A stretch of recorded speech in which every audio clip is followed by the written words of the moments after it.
ఈరోజు బొజ్జల సుధీర్ గారు ఒక ఇంటర్వ్యూలో మాట్లాడుతూ వాలంటీర్ల గురించి ఆంధ్రప్రదేశ్లో వాలంటీర్ వ్యవస్థ ఈ ప్రపంచం కూడా ఈరోజు అన్ని రాష్ట్రాలు కూడా మేము పెడతాం వాలంటీర్ వ్యవస్థ. ఎందుకు వాలంటీర్కి అంత పేరు వచ్చింది? జగన్మోహన్ రెడ్డి గారు ఏం ఆలోచించాడు? ఎంతోమంది అవ్వాతాతలు క్యూలో నిలబడుకోలేక తెలుగుదేశం గవర్నమెంట్లో ఆ రోజుల్లో ఆ జన్మభూమి కమిటీకి ఏమైనా కమిషన్లు ఇస్తే వాళ్ళకి ఇచ్చేవాళ్ళు, లేకపోతే 3 నెలలకి 4 నెలలకి నీళ్ళు దొరక్క ఏమన్నా క్యూలో నిలబడి చనిపోయిన వాళ్ళు చాలామంది ఉంది.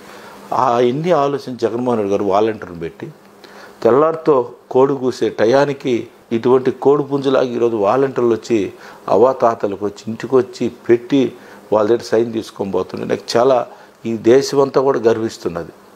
ఇటువంటి మంచి కార్యక్రమం చేస్తున్నారు. దాన్ని ఉగ్రవాదులుగా వాళ్ళు అతను ఎలా మాట్లాడినాడంటే అసలు మనం నిజంగా ఎక్కడ ఉన్నామో లేకపోతే ఇంకొక ఉగ్రవాద కంట్రీలో ఉన్నాం అన్నట్టు మాట్లాడినాడు. అది వాళ్ళ ఆలోచనలు అలాగానే ఉన్నాయి. ఎందుకంటే కరోనా టైంలో నువ్వు చికెన్ చేసుకొని తింటున్నావు, నువ్వు మీ అమ్మ అందరూ నిలబడుకొని చికెన్ వండుకొని తినండి అని సెల్ఫీ పెట్టినావు, బాగానే ఉంది. కానీ హైదరాబాద్లో ఉండి సెల్ఫీ పెట్టినావు. ఇక్కడ పుట్టి ఇక్కడ పెరిగిన వాలంటీర్లు కూడా నేను ఇచ్చిన 1 కేజీ చికెన్ ఇంటికి ఎత్తుకొని ఇచ్చేసి వచ్చారు. ఆ రోజు సి విటమిన్ ట్యాబ్లెట్లు ఇచ్చినా లేకపోతే కూరగాయలు ఇచ్చినా ఇంటింటికి ఎత్తుకొని పోయి గవర్నమెంట్ నుంచి వచ్చిన ఏ వస్తువు తీసుకొని వచ్చినా ఇంటింటికి ఎత్తుకొని ఇచ్చినారు. మరి మీరెందుకు చేయలేకపోయినారు? మీ తెలుగుదేశం జన్మభూమి కమిటీ ఉంది, తగ్గోసే కమిటీ, కానీ ఒకడన్నా వచ్చాడు రోడ్లకి. వాలంటీర్ల దగ్గర ఆ రోజు 100 మంది బతకడానికి కారణం 100 మందికి సప్లై చేయటం వాలంటీర్ అనకూడదు, వారియర్స్.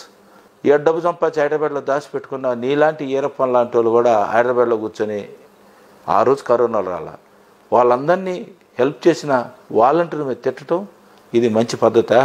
వాలంటీర్ అంటే ఈరోజు మనం ఏ కష్టం వచ్చినా కూడా చిన్న ఇంటికి ఏమైనా అవసరం వచ్చినా కూడా ముసలోళ్ళు అమెరికాలో ఉంటే కొడుకు లేకపోతే కోడలు ఉంటే ఆ నుంచి వాలంటీర్కి ఫోన్ చేస్తే వాళ్ళకి ట్యాబ్లెట్లు తీసుకొని పోయి ఇస్తున్నారు.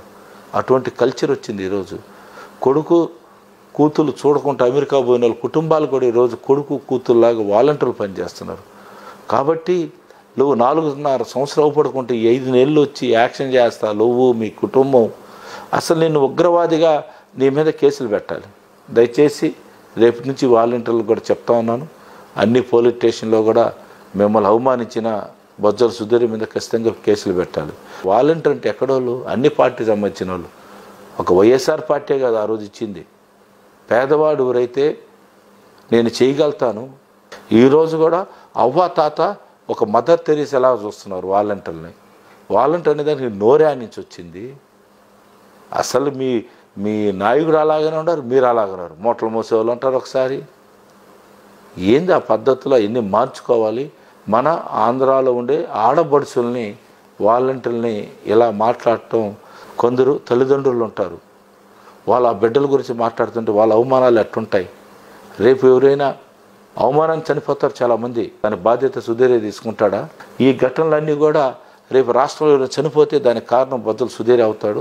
ఖచ్చితంగా ఎన్నికల కమిషనర్ గారు దృష్టిలో తీసుకొని 8 మీద యాక్షన్ తీసుకోవాలి. ఖచ్చితంగా ఇతన్ని అందరినీ ఉగ్రవాది అన్నాడు. ఇతనికన్నా పెద్ద ఉగ్రవాది ఈ కాళాశ్రీ చరిత్రలో ఇతను ఉన్నప్పుడు ఎర్రసందనం చచ్చిపోయినారు, కాల్చి చంపేశారు.